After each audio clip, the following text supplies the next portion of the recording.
Okay, hello everybody and welcome to the UK's first virtual working from home show. This is our final keynote talk for day one. We've got loads more content lined up for you tomorrow, so please do take a look at the agendas and log back on. We've also got all our exhibitors in the exhibit halls and our Ask the Expert forum where you can pop in and ask any burning questions.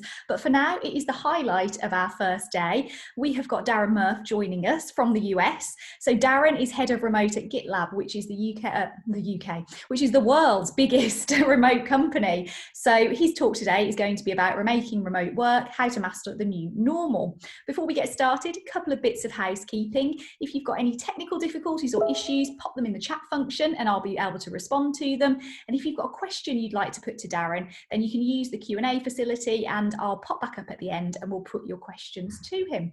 So without further ado, Darren, over to you. Thank you. Excellent. Thank you, Laura. And thanks to everyone for joining and being gracious with your time. I really appreciate it.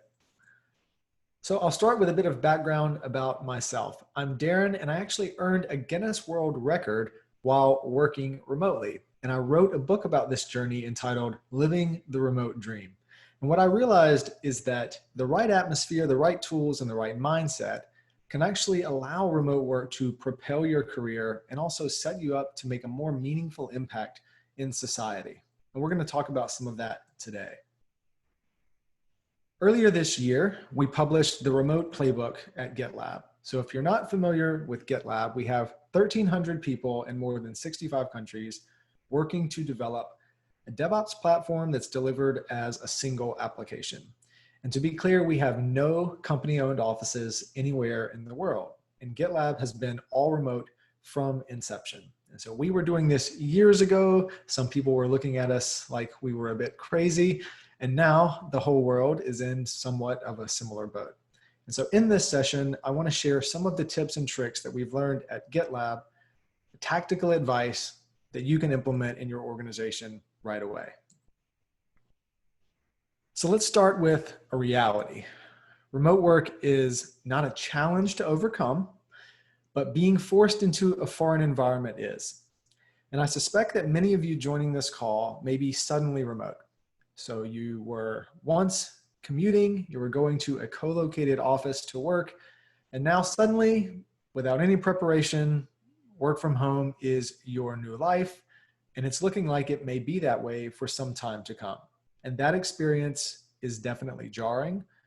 And in this session, I want to touch on key tactics that can make your life smoother and make your team more cohesive. I want to get a few things out of the way. First off, this isn't remote. There is a very big difference between intentionally designed remote work and crisis-induced work from home. So we want to make sure we don't conflate the two. And I want to forecast what remote will look like when we're not in the midst of a global pandemic. The second reality is that ambiguity is okay. For many driven professionals, clarity is something that is desired and sought after. But in this period of time, we're all going to have to be a bit more okay with ambiguity. We're all iterating and we're figuring this out as we go. Third, home looks different. We now have kids at home. Some people are doubling as homeschool teachers or teachers' aides. And we all have new stress triggers. And if you're a leader in this space, you really have to lead with empathy and understand that everyone is fighting a battle that you know nothing about, and everyone's experience is going to be different. Even everyone's workspaces look a little different.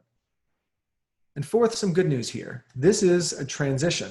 It's not uniform or fair, but it's also not over. There was a beginning to this and there will be an end, and in the middle is where character is built, and also it's where remote fluency and remote muscle can be built for leaders that use this time as an opportunity to experiment and truly re-architect how they think about work. The heart of remote is actually much deeper than just where you work. Sure, productivity and cost all plays into it, but there's a few things that are much deeper and at the heart of why remote truly matters. Let's start with diversity. When you have a remote team with people in countries and regions all over the world, you create a genuine, authentically diverse atmosphere. This is very different than having a headquarters in one place and then hiring people and relocating them there. Sure, they'll bring some of their culture, but they also have to adapt to their new environment. When you hire people and allow them to stay at a place where their soul is most fulfilled, they can bring all of that diversity and culture to the workplace. The second is remote is fundamentally more inclusive. It allows parents and caregivers and military spouses, introverts and nomads, they're all allowed to be on a level playing field. And the third point here is empowerment. Remote enables an amazing degree of empowerment, and it allows people to truly run with projects in a place that is comfortable for them. Now, it's on leadership to ensure that the right tools and the right atmosphere is there to enable people to run as fast as possible. And we're going to talk about how to do that in the sessions, in the slides to come.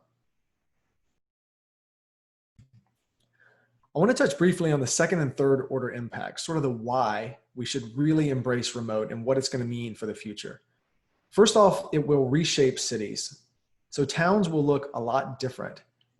Towns, instead of trying to woo a major corporate in to build a skyscraper in order to bring jobs to a city, instead you can just build a livable town with great green spaces and great schools and great medical facilities, and then you allow people to bring their own jobs.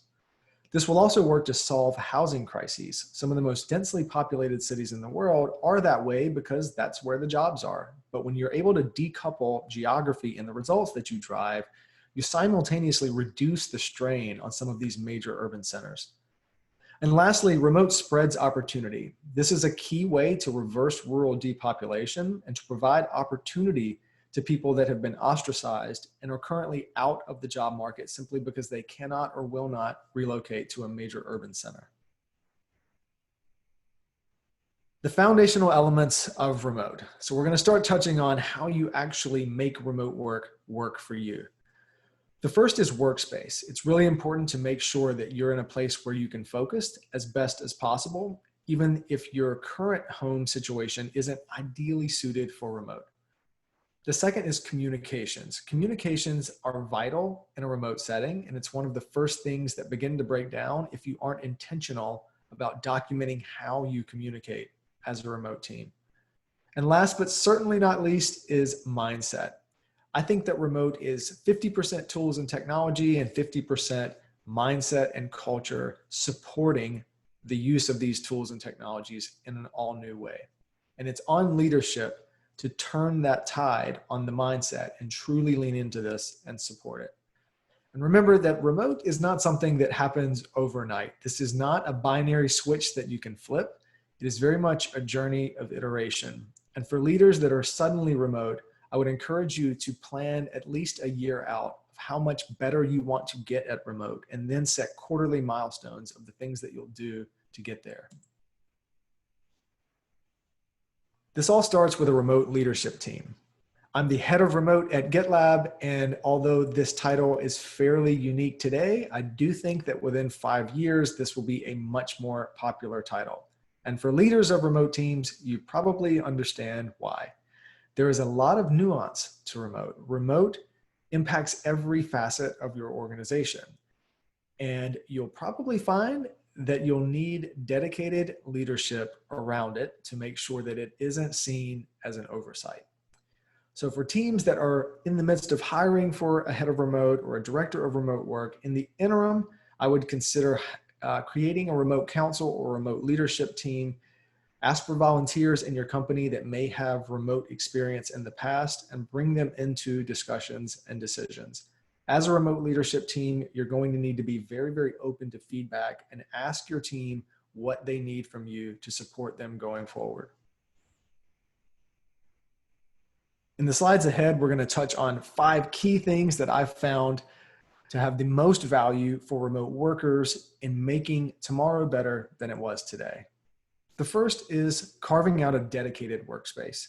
Now, if you're fortunate enough to be in a home where you have a spare bedroom or a spare office or a spare room, definitely use that. The more dedicated the workspace is, the easier it is to focus and to be in work.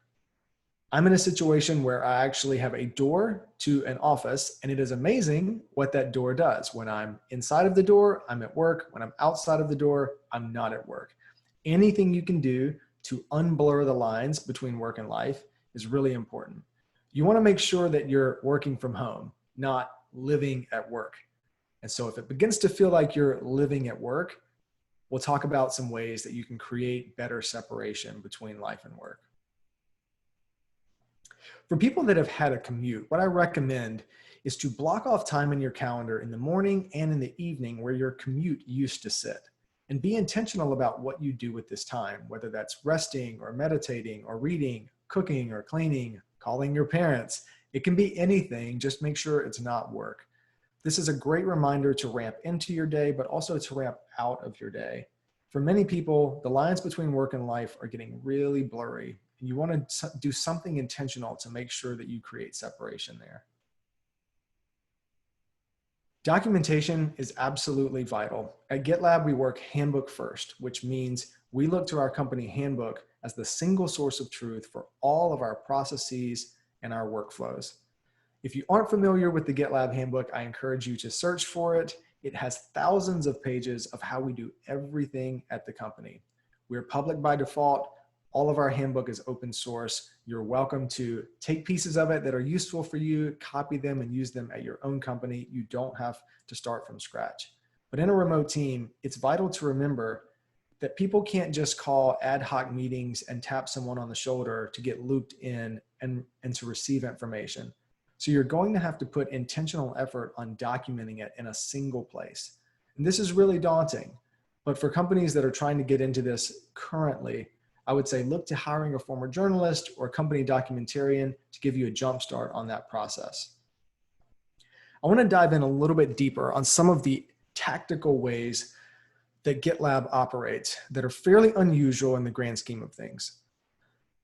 First off, we think that every answer should be a link. So practically what this means is that if someone asks me a question at GitLab, I should be able to find a link in the company handbook that answers that. For example, how do I submit an expense report? Well, there's a link for that.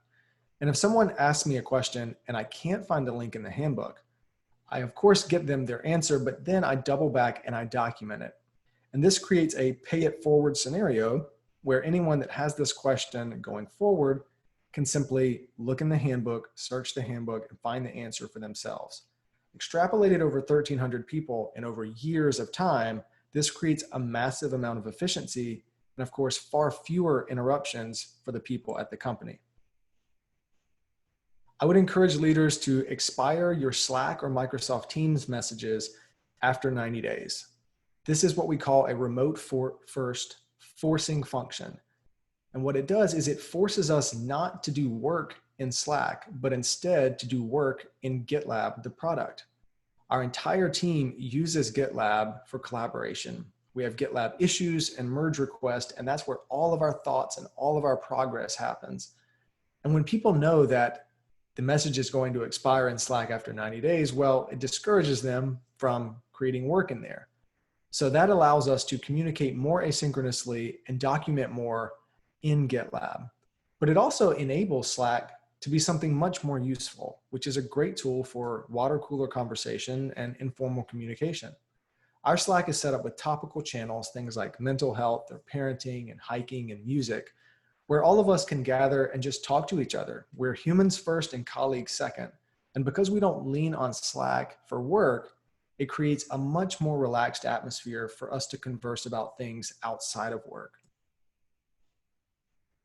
Another forcing function is on the meeting side. You've no doubt felt the tinge of Zoom fatigue by now, and that's probably because you're just trying to press copy on the office environment and then paste it into the virtual environment. And when you transition all of those meetings without ever stopping to say, is this meeting really necessary? Should we improve our meeting hygiene on this? Should we actually document what's happening in the meeting? Then you run into a situation which many are facing now, which is, I can't take another Zoom meeting. I can't take any more time today looking into a webcam. So at GitLab, we say that every meeting has to have an agenda. And if it has an agenda, that means that documentation will take place during the meeting. And then the meeting organizer is responsible for contextualizing any takeaways and merging them into the company handbook so that the broadest amount of people benefit from that one meeting. But it begs the question, if you're going to have to document the takeaways of the meeting anyway, shouldn't you have just started the documentation in a GitLab issue or merge request and sidestep the meeting entirely? Now, of course, some meetings are necessary, but we do gather consensus asynchronously, and then we just have one meeting at the end to actually make the decision. This is a much more efficient process than having 10 meetings leading up just to gather consensus, and then an 11th meeting, at which point everyone is already exhausted. And if you Google GitLab meetings, you'll find an entire guide on how we do that and how other companies can implement it.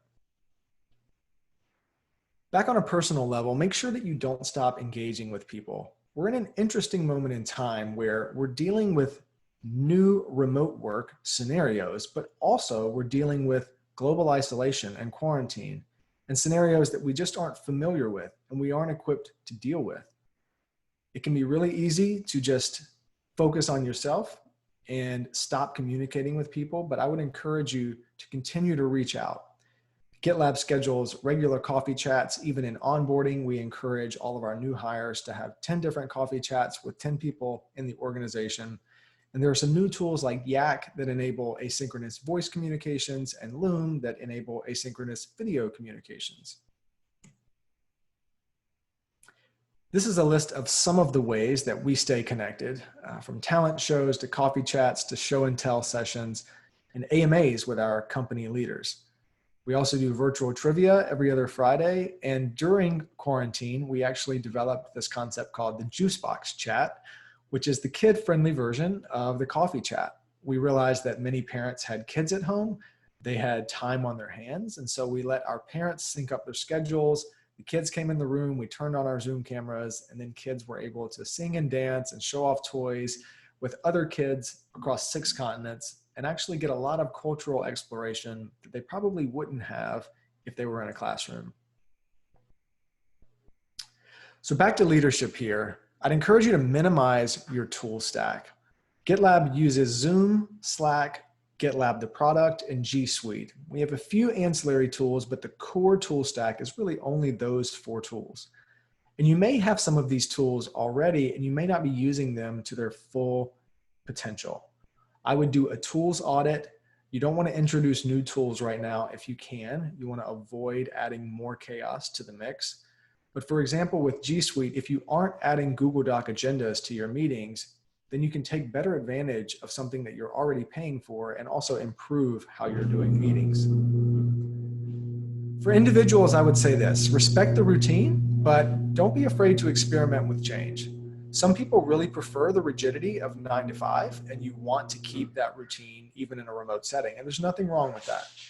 But remember that remote enables something called a non-linear workday or a non-contiguous workday.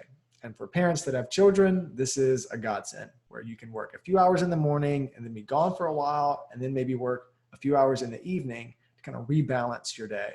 I use this technique all of the time, and it allows me to get outside in the middle of the day, get a great refresher. You got to remember you're at home now, so you do have a bit more control.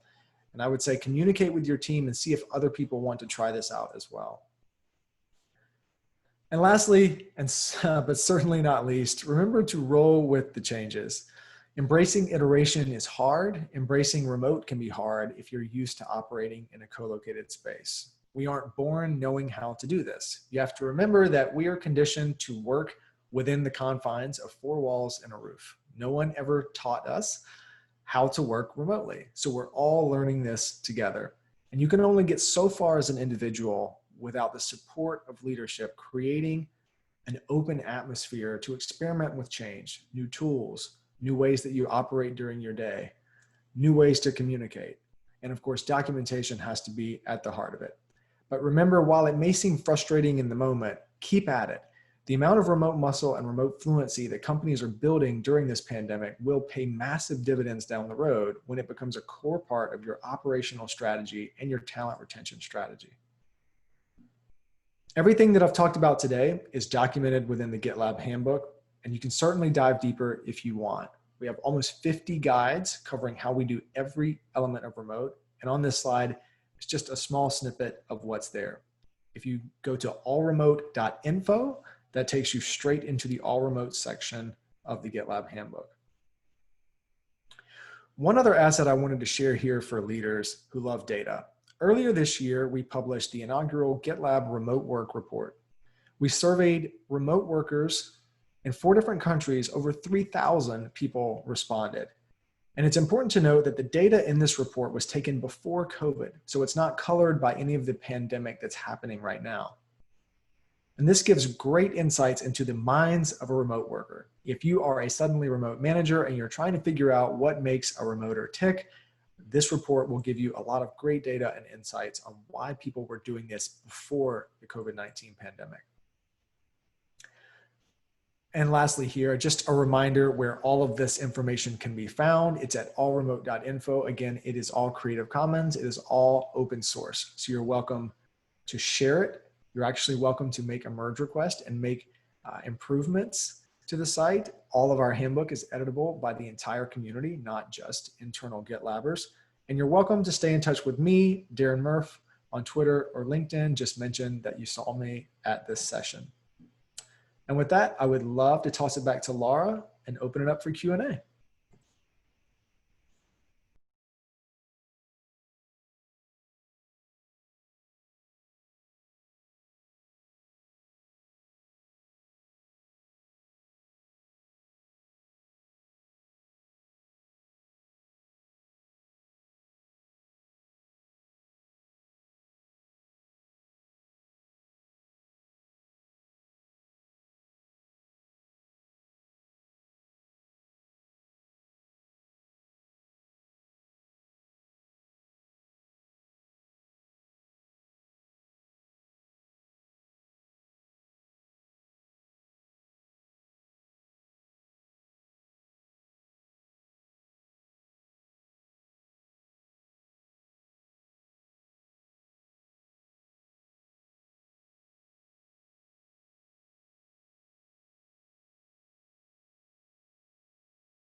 While we're waiting for Laura to dive into the Q&A section, I do want to answer this question that came in from Darren L. This is a great question. Thank you for asking this.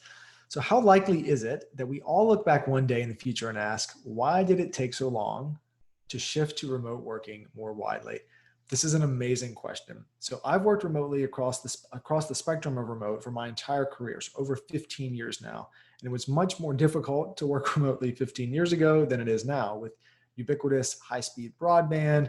People have grown up with using digital communication to build relationships. So to a large degree, people instinctively understand how to do this. So why did it take so long? The short answer is tradition. A lot of leaders were so used to operating the way that they always operated. Why would you ever pause to rock the boat or try something different? Why would you mess with success, so to speak? And you also have to remember that many leaders that were leading these organizations, they didn't have any issues going into these major urban centers. But for the people working for them, it was usually much more of a compromise. They had to relocate to a town, and they essentially just lived life around whatever work gave them. So I largely say tradition and the inability to globally pause and try something new. And I think that the interesting thing about COVID is that it has allowed companies to universally pause at the same time. So now everyone has the same opportunity to pause, and now everyone is out of the office at the same time. It's much more difficult if you were to have half the people in the office trying to operate using a certain set of workflows, and then half of the company working remote trying to operate with a different set of workflows. Many companies that have found success in this, despite what they may have assumed, are largely finding success because the company is all remote and everyone is on one playing field. There are some companies that are considering allowing some people back into the office, creating a hybrid remote scenario. This will be fundamentally more difficult. At that point, you are managing an on-site by default employee experience and a remote by default employee experience. And there are a lot of challenges that come with that. If you search for GitLab hybrid remote, we actually have a guide on that as well for some of the pitfalls to watch out for. And it looks like Laura's back. I am back. Thank you so much, Darren, and thank you for all of the excellent advice. It's brilliant to know that we can just go on the GitLab website and get all of that really useful info. So some questions have come in. I think this one's a very easy question for you to answer. So Darren's asked, how likely is it that we'll all look back one day in the future and say, why did it take so long? Oh, sorry. Yep, that's the one I grabbed while you were out. Do we have any others Oh, come in I'm on so the sorry. Yes, Q&A? we do. We do. So, how long Cool. did it take you to adjust to remote working? That's an interesting question. I started almost 15 years ago, and it was certainly more difficult 15 years ago, but I had the benefit of working with a globally distributed team from the start. So when I think back to the early roots of remote for me, I was working at a publication where we had editors in 6 continents around the world. So we were remote by default. That being said, I'm still iterating on remote today. Just last month, I reorganized my office space. I moved from one area in the home to a different area in the home. We have a 19-month-old toddler, and he's getting smart enough now to know where I'm at. And so I was able to rearrange my office space and change that up a bit, and it actually improved my quality of life as well as his quality of life. So I say all of that to say, this isn't a zero-sum game. It's not like you just get remote and you're done. You've reached the finish line. It really is a process of iteration, even when it comes to your workspace. Perfect. Okay, so Steve Dunn has asked, I wish we had a crystal ball, but where do you see the world of work in 6 months' time? Yeah, so I think you got a bit of a peek on that earlier this week when Google announced that through July of 2021, all of their staff will be working from home. This is a significant moment because it essentially confirms to the world that for digital companies or companies that can work remotely, you're in this for another year. So when this is all said and done, you're looking at a year and a half of the great remote migration. I think in 6 months, you will see a clear divide between companies that are using this opportunity to build remote muscle and actually create new ways of working and make this a core part of who they are. And then on the other side of that, you'll see some companies that are just going to trudge through this, act like nothing has changed, and try their best to not fundamentally re-architect how they work. From an employee experience and a talent retention standpoint, this is going to have massive impacts. People now have every right to go into a job interview and say, what's your stance on workplace flexibility? COVID has massively democratized the conversation on remote. And now people have much higher expectations of what a company should support when it comes to remote. So for many years, remote may have been allowed at an organization, but it was almost a backhanded way to allow it. Most remoters would say, yeah, I was allowed to work remote, but basically I had no commute, so I had no right to complain about anything else. But now remote supported is going to feel very different, where leaders actually create policies that take remote employees into account and to make sure that they belong. So in 6 months, I think it will be a lot clearer which companies lean into this and actually say, this is happening. We might as well get over it. We might as well build this into how we operate. And then there will be a subset of companies that essentially keep trying to trudge forward. And I think the amount of talent that goes either way will be indicative of who was right. Getting lots of questions coming now, so hopefully you're okay for a little bit longer. Russell Sure. said, really interesting presentation. I've been a remote worker for 20 plus years, and I believe the core issue is with the company culture supporting you to work from home. What's your experience been? Yeah, that's absolutely right. So when I say tradition, what lies beneath that is the culture. So for many leaders, there is a natural tendency to be fearful of work getting done if you can't see someone working. But in reality, watching someone at their desk has never been a great way to judge productivity. And so for many leaders now, there's this jarring awakening that praises and promotion and judging productivity can no longer be subjective. They have to be based on actual metrics. And it's on the leader to determine, what does success look like? And then it's also on the leader to ensure that workers have the tools, technologies, and documented processes to succeed. And so you'll notice that this remote migration is putting a lot more pressure on leadership to do things that frankly they should have always been doing. This isn't remote exclusive. More discipline and more articulation on what success looks like would also help a co-located company, and it would also help a hybrid remote company. But the culture, the in-office culture, so to speak, is starting to really break down. And I want to dive into that just a bit. For a long time, you would find companies that define culture by the energy or the vibe in the office. Things like what color the walls were, or what music was playing, or what brand of coffee was available in the kitchen.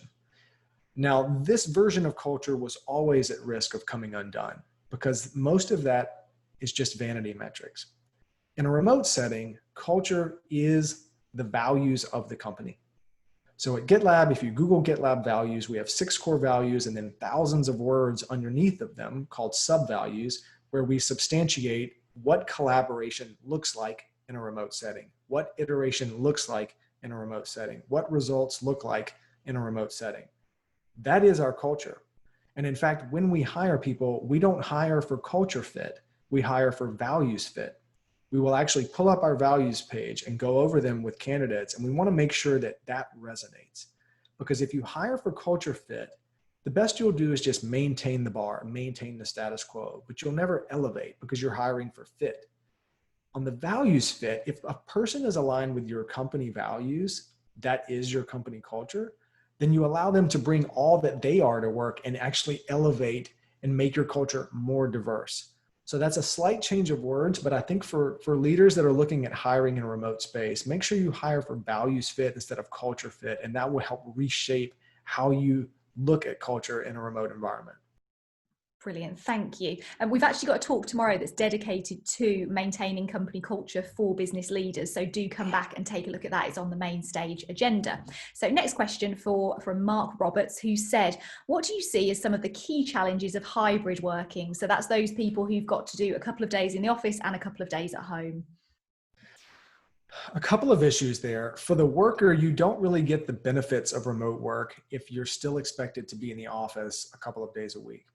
What I mean by that is if you could fully decouple the results that you drive from being within a commutable distance of an office, you could fundamentally optimize your life for completely different things. You could optimize it for access to nature, access to your parents for elder care, for example, access to great schools if you're a parent, access to better air quality. If you have to stay within a commutable distance of your office, then not a whole lot changes. You just kind of get the worst of both worlds. And from a leadership perspective, it's just fundamentally more difficult to communicate with your team because it's harder to compartmentalize the hallway conversations that happen in the office and ensure that the people in the office actually work remote first and actively work to include those that are outside of the office. Hybrid sounds great in theory because it feels like a great compromise where you can satisfy 100% of the people in your company, but it is fundamentally at odds with each other. You have the remoters that are jealous that people in the office have hallway conversations, and you have the on-site workers that are jealous that the remoters don't have a commute. And so to some degree, they aren't even aligned and on the same team. And this is why I'm really advising companies that can unwind your offices altogether. The easiest 2 environments to work in is all co-located and all remote. But if you do have to have a hybrid environment, you will absolutely need a head of remote or a remote leadership team, because what you'll be doing is rebalancing 2 different employee experiences perpetually. This will be a never-ending task. It's worth doing. I have worked in hybrid environments that have been very healthy and that I would absolutely recommend, but it is extraordinarily difficult. The key thing here is that those who choose to work in the office, perhaps their home isn't amenable to remote work and they simply have a better, more focused time working in the office. They have to work remote first. What this means is anyone in the office that's dialing into a Zoom call, you can't have 6 people in one room and then people joining remotely. You have to have all 6 people in the room open up their individual laptops so that everyone appears on a level playing field. It is difficult to get people in the office to remember this. But if you want to remember one tagline here, it's that the office is just another place to go work remotely. The office cannot be on a higher pedestal than a WeWork or a spare bedroom or an airplane seat or a hotel conference room. These are all just places that you go to work remotely. So build your processes and workflows to support remote, and then wherever people are, that is how they will operate. I think we're all looking forward to being back working on an airline seat, aren't we? Indeed, as you can tell, I'm eager to get back on one. Okay, so anonymous question here. What new remote working tool or innovation has saved you the most time over the last year? This is a great question. I think we're in the golden era of remote tools. I love a tool called YAC, Y-A-C. It enables asynchronous voice conversations. A lot of people like verbalizing because there's context in the voice, and YAC also gets transcriptions from those, so you don't lose out on um, the textual context as well. Another one I'll recommend is Psych Insights, S-I-K-E Insights. They are developing a tool called Kona that's a plugin for Slack and Teams that allows team members to share how they like to be communicated with. And it allows team members remotely to build rapport and to get an understanding of what it takes to work with each individual, even if you've never met them before. The empathy part of remote is going to be really big to get right. And especially when you're at a place a year or two from now where you're not just drafting on the relationships that you've made in person, but when you have entirely new teams joining the company remotely that you've never met in person, you're going to need to lean on technology to build rapport. And so Psych Insights and Kona is another one. And the third one I'll mention is Almanac Docs. I talked a lot about the handbook, and at GitLab, we use GitLab, the product, to build our handbook because we use GitLab to do everything within the company. But if you need a jump start and you want to get started quickly, Almanac is an amazing place to go for open source documents, the world's best open source guides on how to do everything from HR to hiring to compensation. And in fact, most of GitLab's guides have actually been ported over to Almanac. And Almanac is set up in a way where you can easily copy over templates and then just adapt them to your workplace. And this allows you to have a massive head start. Otherwise, documentation can be very daunting. So I would say surf over to Almanac, see what's already there, and I think you'll be happy with the head start that it gives you. Brilliant. I think we'll all be heading there straight afterwards. Thank you. So we've got some really lovely feedback for you. One question, I think this is an interesting one from Nigel, who said, do you think remote and digital working could eventually cause a new social or class divide? And I guess he's referring to the fact that some people simply cannot work from home, say doctors and nurses, for instance.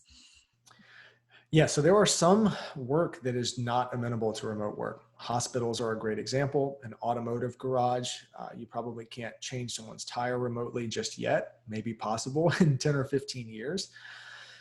But I think to some degree, a lot of those jobs,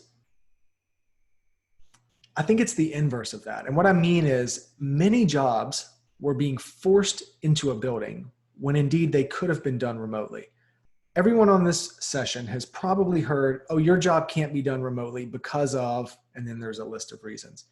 And COVID has shown that, in fact, that preconceived notion has been broken down. And so when you enable everyone to work remotely that can work remotely, it actually enables those who have to commute to have a much better life. Just take a major city like Los Angeles, for example.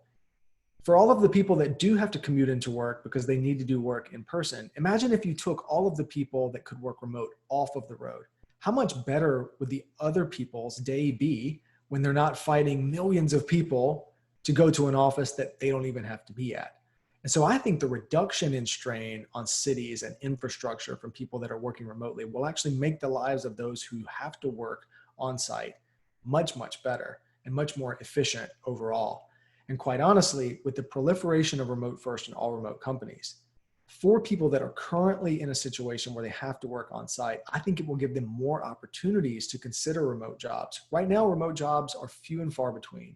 But as this proliferates, I think they'll have more options and more opportunities.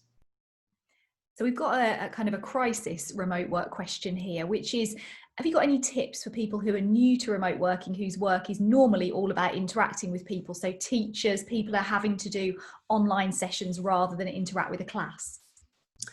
Yeah, teaching and educating is one of the most difficult because a lot of teachers teach because they love the energy and the in-person interactions that they get with their pupils. And so I absolutely sympathize with those in the teaching profession. That said, many students coming up these days fundamentally understand distance learning. This is not a new concept. In fact, education was one of the first massive global industries to go remote. People have been able to earn online degrees for decades now. And so education, I think, is better suited for this and more adaptable to this. It's really the personal impact on teachers who really want to get back to in-person. The advice I'd give for now is to lean in with empathy. Try to have a bit of levity in the conversations and lean into and acknowledge the fact that this is a little odd right now and we're all in this together. And try to forecast that there will be a time when you will be back in a classroom and people will be thrilled to be back in a classroom. And I do think on the other side of this, you may have an interesting situation where pupils have spoken poorly about having to go to school for a really long time. And now that we're unable to physically go to school, I think the tide will turn on that and we won't take it for granted. Similarly, on flights, people have long complained about being stuck in the back in a middle seat, but now that doesn't actually sound too bad. I do think globally, perceptions on what we used to take for granted will change to some degree. So I would say hold fast to the students that you have, lead with empathy, and remember that there will be a time where we can get back to it. So we've got a couple of questions here from Yuande and William, which are similar. So in the UK, we have very, very patchy broadband and unreliable Wi-Fi networks. What can people do? Like, you know, if you're told to work from home and you really do have terrible Wi-Fi, you feel like you're always behind in Zoom chat, you feel like you're always playing catch up. What can you do? Yeah, so interestingly at GitLab, we don't have any company-owned offices for people to go to, but we also realize that not every home is amenable to remote work. And one of the reasons is not everyone has access to broadband. And so our company policy is that we will allow people to submit for reimbursement for co-working spaces and external offices. And we have about a fifth of our company that actually leaves their home every day to go to a space with better broadband and allows them to focus more. The problem is during COVID, they can't do that. And so we have even a subset of GitLab that are now being forced back into their homes into what for them is a suboptimal environment. So the short answer is there's not a lot you can do right now other than communicate with your manager and make sure that they're okay with you not using video. Video takes up a massive amount of bandwidth. So if you can dial into calls, definitely do that. If you are able to find a co-working space or someone else in your community that has high-speed broadband that you could safely go to day to day, work with your manager and see if there's something that you could work out. It's impossible to just create broadband at your home. So the next best step would be try to find a space that does have broadband, but would be safe for you. That said, there are some amazing innovations on the horizon. Starlink is looking extremely promising. Satellite-based internet, high-speed broadband anywhere in the world. It's just not here yet. But I do think a couple of years from now, this issue will be much less acute. I think the broadband and internet companies surely must be aware that there's huge potential here for people who need these problems solved. And the thing that's interesting about this is I've seen this need for years, that infrastructure is a vital part of expanding economic potential around the world. The issue was there wasn't really a business model before, but now suddenly there is a huge business model. And I do think that's encouraging. As I mentioned earlier, municipalities are going to rethink what it takes to woo people to come live there. Great green spaces, great hospitals, great schools, but also great infrastructure. Currently, the home that I'm in now, I'm in a pretty rural part of North Carolina, and I chose the home that I have because it has fiber to the home. And that fiber was actually laid through a government infrastructure grant 10 years ago. And so decisions that were made 10 years ago through a grant is enabling this pocket of where I live to thrive because the infrastructure was already built. So we were a bit ahead of the curve, but I do think it forecast what other municipalities will look into going forward. I've got a question that I noted down from earlier that was put to the wrong keynote speaker.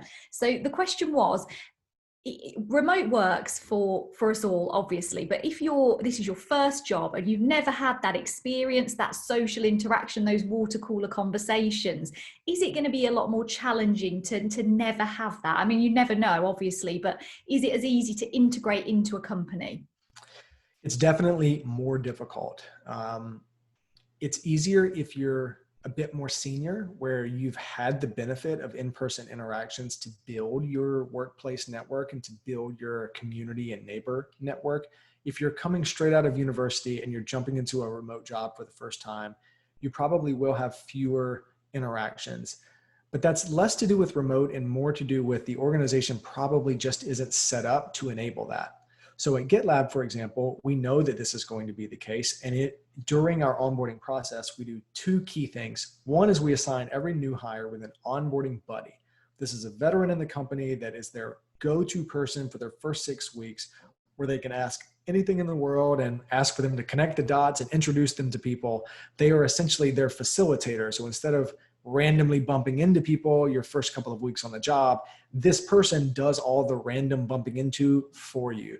So I would say for companies far and wide, you could implement an onboarding system, an onboarding buddy system immediately. You don't need any additional documentation to do that.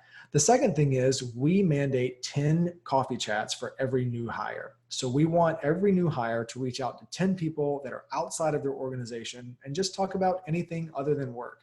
And this feels a little bit awkward at first where you're just making conversation with strangers, but it really sets the stage for the culture of we have the freedom to reach out to anyone in the organization to talk about anything whatsoever. And that is very empowering, even for people that are straight out of university, where now their career path and their relationship path is in their hands. They're able to go to our org chart, find anyone on it, send anyone a coffee chat calendar invite, and strike up conversation. Love that idea. Brilliant. So Lisa, this is going to be our last question of the day. She has asked, how can we improve our out of office auto reply messages when out of office doesn't really mean anything anymore? This is huge. I was speaking to someone the other day, and it's kind of the reality that you have no excuse not to answer anything. You couldn't possibly be out to dinner. You couldn't possibly be on a trip. We're all just home. So the only way you're going to ever stop working or stop answering that one more thing is if you set the boundary.